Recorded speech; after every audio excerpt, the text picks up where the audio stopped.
Good go? Okay. Really proud of our guys for the way they handled the game on Saturday night or Saturday afternoon. It was, one of those games where just got to keep hanging in there and making plays, and our guys did just that, and were able to come out with a win. A lot of offense, obviously, both sides. Not a lot of defense on either side, but it was good to get the win. And really, for our seniors, it was awesome to see them be able to play their last game in Rice Eccles and go out with a win. And that was, probably the biggest positive of the night the afternoon was seeing that happen. A lot of really good individual performances on offense. Devin Dampier was outstanding. Did miss a few throws early, but settled in and really played an excellent game, over 300 yards, well over 300 yards of total offense. Wayshawn Parker hit 100 yards again. Bird Ficklin added his usual positive things to the game, a couple touchdowns and some really good runs. Offensive line, again, did a nice job, rushed for almost 300 yards. So a lot of good things on offense. Obviously not our best game on defense. Got really... there's no real easy explanation to it. I mean, we just did not play the run game in any way, shape, or form with any consistency, with any degree of, it just wasn't good. And, we were doing everything we could do wrong, we did. We didn't fit the run gaps like we're supposed to. We didn't tackle like we usually do. We weren't as physical as we usually are in the front seven. So a lot of things that were just, just happened. And I guess that happens on rare occasions. But I got no doubt that those guys will bounce back this week. And they're a prideful group and have a lot of competitiveness in them. And so we'll hopefully get that thing turned back around and where it should be for this week. Kansas, got a road trip to Kansas to finish off the regular season. A lot like the team we just played, personnel-wise, physical, got some athletic guys, and so there's a lot of carryover from the last few games. There's a lot of carryover in this game from both sides of the football schematically that things that we've seen, and so we got to be ready. It's a Friday kickoff, so a short week. Got one day less to prepare, as do they, so there's no advantage one way or the other there. But looking for the opportunity to win a 10th game in the regular season, which I can't remember the last time we were able to do that, but it's been a few years, I believe. So, anyway, questions? Got Justin's question here. Okay. Last one of the year. After this historic win on Saturday, congrats on this historic win on Saturday. Joe Jackson, though, broke multiple records by 293 yards at Rice Eccles Stadium. Do you have a plan that will rectify this issue as we take on the Jayhawks this Friday?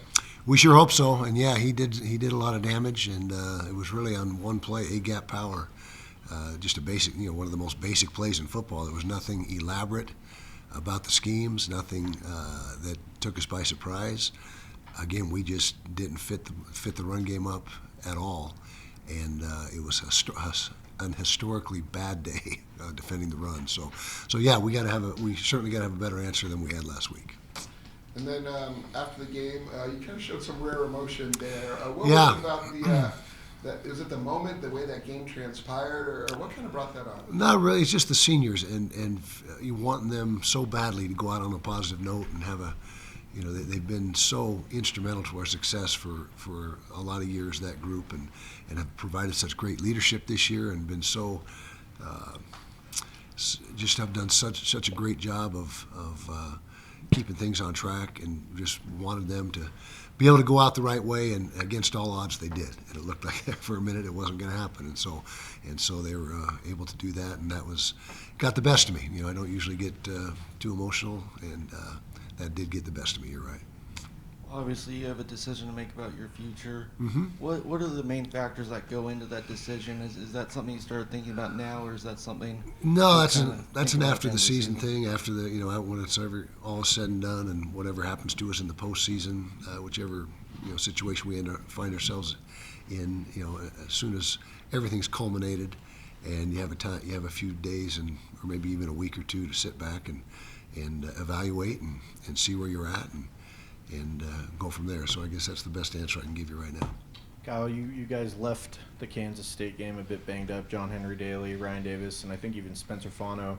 Are any of those season-ending or any of those long-term? Just walk me through that. John Henry is long-term. Unfortunately, it's a season-ending injury, and felt bad for him. He was having a monster game. I think he was only 15 snaps in, and he had 4 or 5 impact plays, and so just tough to see that happened to John Henry. That's why I say it all the time. It's the worst part of college football is the injuries and seeing these guys, go down.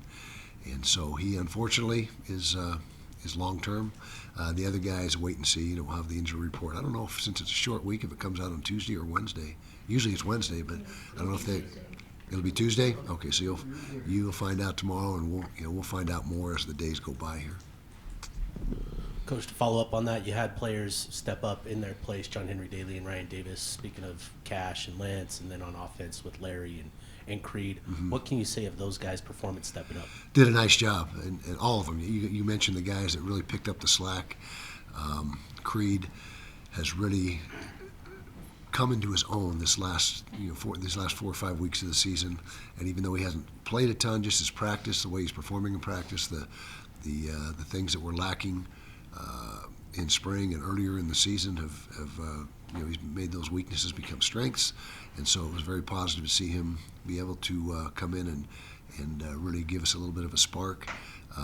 Cash Dillon is a guy that we think has a tremendous upside. He's played quite a few snaps already this year, but when we lost John Henry, it was up to him and Lance to come in and do some good things, and they both did, and so that's fortunate for us that we had depth at those positions.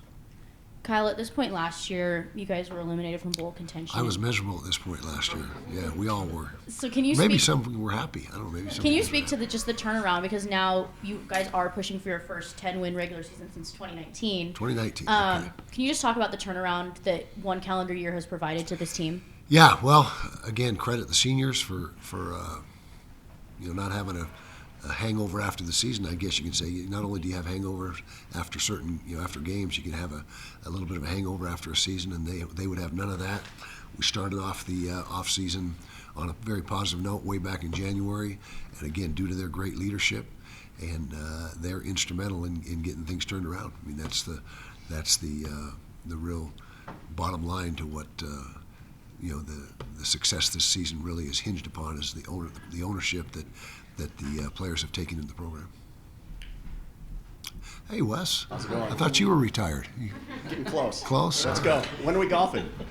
Soon. Let's go. Soon. The last couple of years, your defense is the one that's kept you guys in games, and the offense has struggled. And the last couple of weeks, it's been the other way around. It's got to feel bizarre to you. It's a departure, and certainly we had our struggles last year on defense, and again those. Not to belabor the point, we going on your 5th quarterback in the last game didn't help our cause at all. But we still played really good defense this year. I think we're probably 3rd in the league in most categories: scoring defense, total defense, all the major categories. And so we're still playing good defense, but we're playing really good offense this year. Our offense is 1st, 2nd, or 3rd in most every category as well, and that's what has lent itself to a good season. And you're right. Typically, it's when we get in those tough games. In the past, it was low-scoring defensive battles, but the offense has done a really good job this year of putting points on the board. In fact, that was probably the biggest difference in the game Saturday.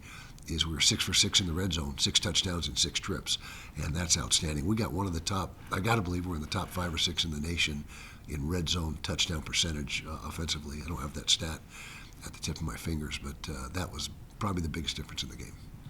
You had 4 guys take direct snaps, whether it was Dampier, Ficklin, Johnson, Parker. What does that do to a defense when they kind of don't know who to prepare for, who's going to have the ball first? Exactly, and that's part of Jason's creativity and the way he game plans, and it's all designed to create matchup problems and show things that we haven't shown before, which are difficult for the defense but fit into what we're doing offensively, so there's not a huge learning curve for our guys.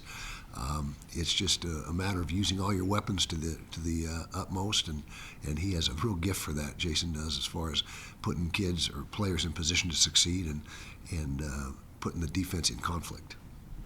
Coach, you lead the country in red zone touchdown We do. percentage. Yeah. Thank you for that. What is it? It's got to be 80% or better. 82%. 82%, which Above Georgia. that's 80. huge. Yeah. That is huge. Can you talk about Devin Dampier and what he showed in that fourth quarter after battling through kind of a rough game to make the plays that he did? That's who he is. You talk about a fierce competitor and a guy that never, ever even thinks about getting down on himself or anybody else. He's always positive, and it was manifest in that fourth quarter in particular. And what a great leader he is. I can't say enough good things about him and what he's meant to the program in the short time he's been here. Over your tenure, you've always wanted to establish the run, but this year you have a chance to potentially break a school record in total rushing yards in the regular season. What does that mean just for you personally and also just for this team to be able to have that? Well, for me personally, I love the physicality of the game, and there's nothing more that demonstrates physicality than running the football and defending the run. And if we're, what is the record? How close are we? I don't know. About 180, I believe. Okay, well, I would say first of all, or second of all, that the offensive line is really the driving impetus behind that. I mean, we got a really good athletic quarterback that runs the ball well. We've got, Wayshawn Parker's coming to his own, but without an offensive line that can do the things that our guys have done all year, that stuff doesn't happen. And so that's a real credit to them and Jim Harding and the job he's done with those guys. How would you evaluate Jason Beck this season? How has he helped A turn around plus. this offense? A plus. We're only 11 games in, so we got one to go. I say only.